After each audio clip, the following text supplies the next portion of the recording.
Bem, a respeito do véu, vamos falar a respeito do véu que aparece no Novo Testamento e que muitos usam isso para justificar a fala do Ed Renekiewicz e de muitos teólogos liberais que dizem, olha, se nós não precisamos de atualizar as Escrituras, se a Bíblia, se as Escrituras, se as doutrinas não passam de moda, não mudam conforme os tempos, então nós estamos a pecar porque nós não usamos o véu hoje. Nós deixámos o véu de lado. O véu dizia respeito à própria cultura da época, às circunstâncias daquela época.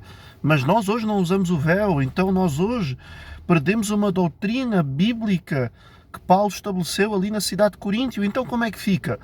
Como é que nós queremos preservar umas doutrinas e as outras deixamos? Bem, vamos tratar disso dentro das próprias Escrituras. Bem, vamos lá. O véu estava ligado a duas esferas de realidade. A não identificação com as prostitutas da cidade de Coríntio e, em segundo, a não identificação com as mulheres e os homens que estavam a ser seduzidos, enganados pelos falsos mestres que apareceram na cidade de Coríntio e que ensinavam uma inversão de doutrina e uma inversão de governo no matrimónio, que era o homem colocar-se no lugar de submissão e a mulher colocar-se no lugar de governo.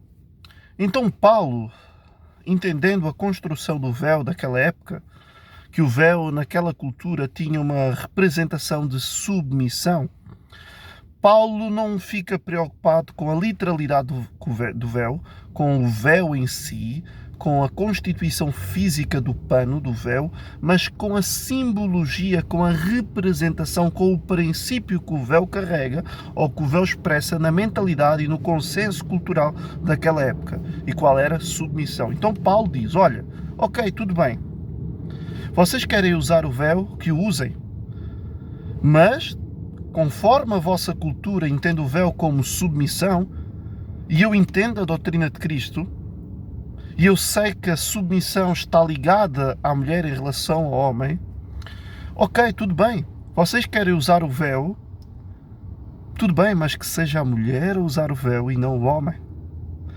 Ou seja, Paulo não está preocupado com o véu, mas com a representatividade que o véu carrega. E dentro daquela cultura, o véu expressava o consenso e a noção de submissão, de subordinação. Então Paulo diz, ok, tudo bem, vocês querem usar o véu, que o usem, mas que seja a mulher a usar o véu e não o homem. Pois é desonroso o homem usar véu. Porquê? Porque Paulo sabia que naquela época havia homens a ser enganados pelo ensino dos falsos mestres, que ensinavam essa inversão de papéis, e ensinavam que o homem é que se devia colocar no lugar de submissão e a mulher no lugar de governo. E Paulo diz, olha, se vocês usam o véu dentro desta perspectiva cultural, vocês estão a expressar uma inversão e uma contradição ao ensino bíblico, ao ensino de Gênesis, ao ensino criacional, que Deus colocou o homem como governador e a mulher como sua ajudadora e cooperadora, como sua ajudadora idónea. Ou seja, que a mulher deve estar no lugar de submissão, de subordinação ao homem, e não o homem no lugar de subordinação e de submissão. Então vocês estão a mostrar por meio do véu uma confrontação ou um abandono do ensino bíblico, da doutrina de Deus.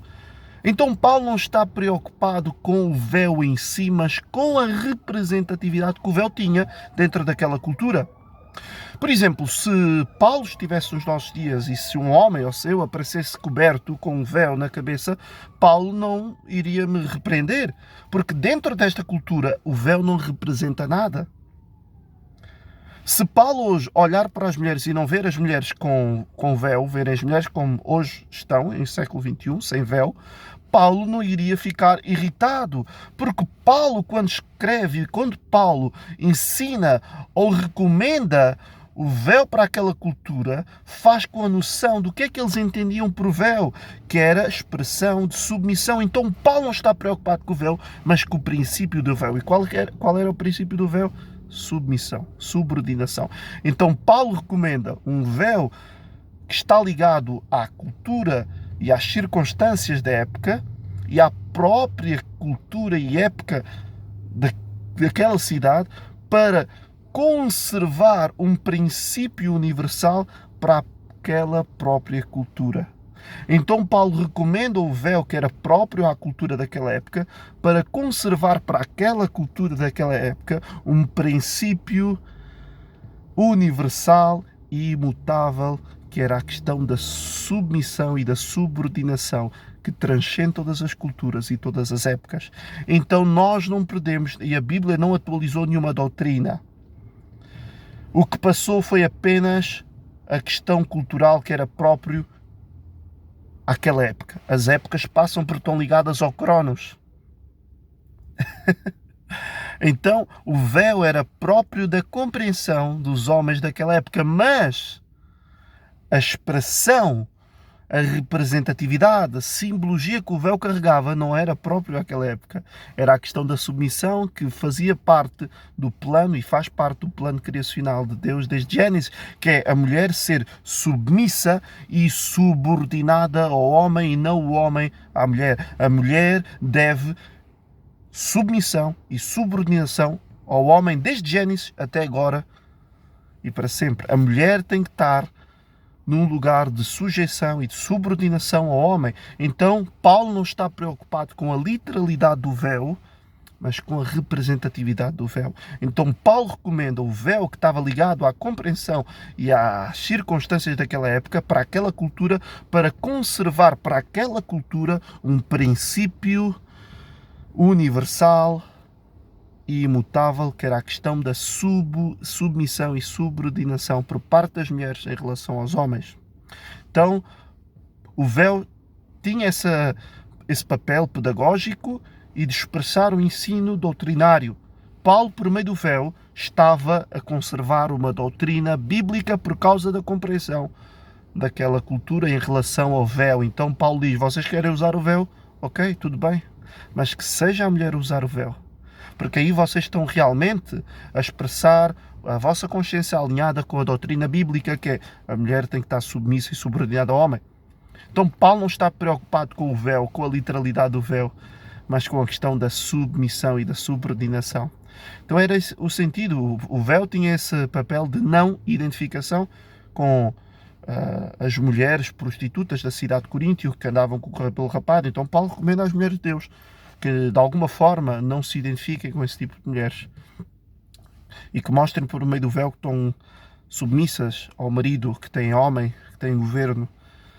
E também ligado à não identificação com essas mulheres que estavam a ser enganadas e seguir o ensino dos falsos mestres, e cuja doutrina, naquele tempo, esses falsos mestres ensinavam isso, que era a inversão de papéis, que era o homem no lugar de subordinação e o homem e a mulher no lugar de governo. E hoje em dia se vê isso, homens a sentarem-se para ver pastoras que não existem. Biblicamente, homem e mulher têm o mesmo valor para Deus, têm a mesma graça e o mesmo acesso à graça salvífica, mas com papéis e com funções a desempenhar no contexto terreno distintos. Ao homem deu exclusivamente o governo, a liderança, e à mulher o ministério, o serviço de ajudadora, cooperadora, auxiliadora do homem. E Deus estabeleceu a mulher numa posição de submissão e de subordinação em relação à mulher. A existência da mulher tem como dependência a existência do homem. A mulher existe em função do homem e não o homem em função da mulher. É isso que Paulo diz, é isso que Gênesis diz. Então a mulher, pela própria natureza, tem como base a existência do homem. Porque a mulher foi criada em função de um complementarismo para o ministério e para a função do homem. Então, é isso. Então a Bíblia não atualizou nenhuma doutrina. O véu não era uma questão doutrinária, mas era uma expressão cultural que expressava um princípio doutrinal que ainda hoje se mantém, que é a questão da submissão.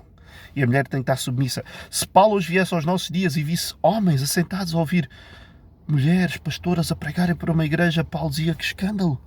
Porque era o mesmo quando aqueles homens colocavam o véu na cabeça, estavam a representar isso, estavam a representar que eles estavam a aceitar o governo de uma mulher. Hoje em dia era isso. Então Paulo iria recusar, era isso. Homens assentados numa igreja a assistir mulheres a pregar. Isso é horroroso, porque a mulher não tem esse papel. Isso é uma inversão do ensino de Gênesis. A mulher tem que estar no lugar de aprendizagem, de submissão e de subordinação. Muito obrigado. Tchau.